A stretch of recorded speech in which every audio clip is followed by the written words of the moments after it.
Guarantee guarantee guarantee ಇದು guarantee news. ಸುದ್ದಿ ಖಚಿತ, ನ್ಯಾಯ ನಿಶ್ಚಿತ.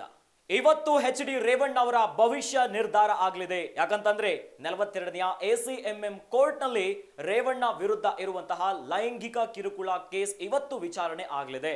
ಈಗಾಗಲೇ ರೇವಣ್ಣ ಜಾಮೀನನ್ನ ಕೋರಿ ಅರ್ಜಿಯನ್ನ ಸಲ್ಲಿಸಿದ್ದಾರೆ. ಇವತ್ತು ಕೋರ್ಟ್ ಅಲ್ಲಿ ವಾದ ವಿವಾದವನ್ನ ಆಲಿಸಿದ ಮೇಲೆ ಕೋರ್ಟ್ ಯಾವ ರೀತಿಯಾಗಿ ಒಂದು ತೀರ್ಮಾನವನ್ನ ಕೊಡುತ್ತೆ ಅನ್ನೋದು ಬಹಳಷ್ಟು ಮುಖ್ಯವಾಗಿದೆ. ಯಾಕಂತಂದ್ರೆ ಇವತ್ತೆಲ್ಲಾದ್ರೂ ರೇವಣ್ಣಗೆ ಬೇಲ್ ಸಿಗುತ್ತಾ, ಇಲ್ಲ ಅಂತಂದ್ರೆ ಮತ್ತೆ ಜೈಲೇ ಗತಿ ಆಗತ್ತಾ?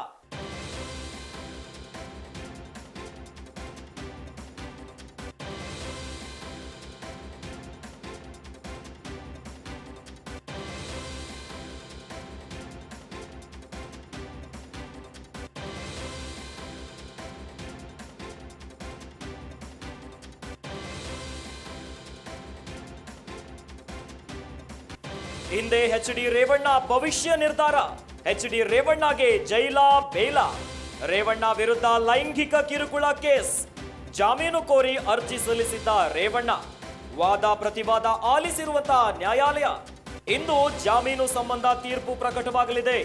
ತೀರ್ಪು ಪ್ರಕಟಿಸಲಿರುವಂತಹ ನ್ಯಾಯಾಲಯ ಬೇಲ್ ಸಿಕ್ಕರೆ ಮನೆಗೆ, ಸಿಗದಿದ್ರೆ ಮತ್ತೆ ಜೈಲಿಗೆ.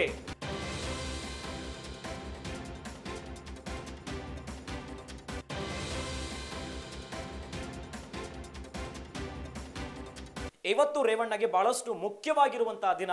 ಇವತ್ತೆಲ್ಲಾದ್ರೂ ಬೇಲು ಸಿಕ್ತು ಅಂತಂದ್ರೆ ರೇವಣ್ಣ ಒಂದು ಮಟ್ಟಿಗೆ ರಿಲೀಫ್ ಅನ್ನ ಕಂಡುಕೊಂಡು ಹೊಳೆ ನರಸೀಪುರ ಕಡೆ ಹೋಗಬಹುದು. ಇಲ್ಲ ಅಂತಂದ್ರೆ ರೇವಣ್ಣಗೆ ಮತ್ತೆ ಜೈಲೇ ಗತಿ ಆಗತ್ತೆ. ಯಾಕಂತಂದ್ರೆ ಲೈಂಗಿಕ ಕಿರುಕುಳ ಪ್ರಕರಣಕ್ಕೆ ಸಂಬಂಧಪಟ್ಟಂತೆ ಇದೀಗ ವಿಚಾರಣೆ ಆಗ್ತಾ ಇದೆ. ಇವತ್ತು ಕೋರ್ಟ್ ಯಾವ ರೀತಿಯಾಗಿ ತೀರ್ಮಾನವನ್ನ ಕೊಡುತ್ತೆ ಅದ್ರ ಮೇಲೆ ರೇವಣ್ಣನ ಮುಂದಿನ ದಿನಗಳು, ಅವರ ಭವಿಷ್ಯ ನಿರ್ಧಾರ ಆಗುತ್ತೆ. ಗ್ಯಾರಂಟಿ ನ್ಯೂಸ್, ಸುದ್ದಿ ಖಚಿತ, ನ್ಯಾಯ ನಿಶ್ಚಿತ.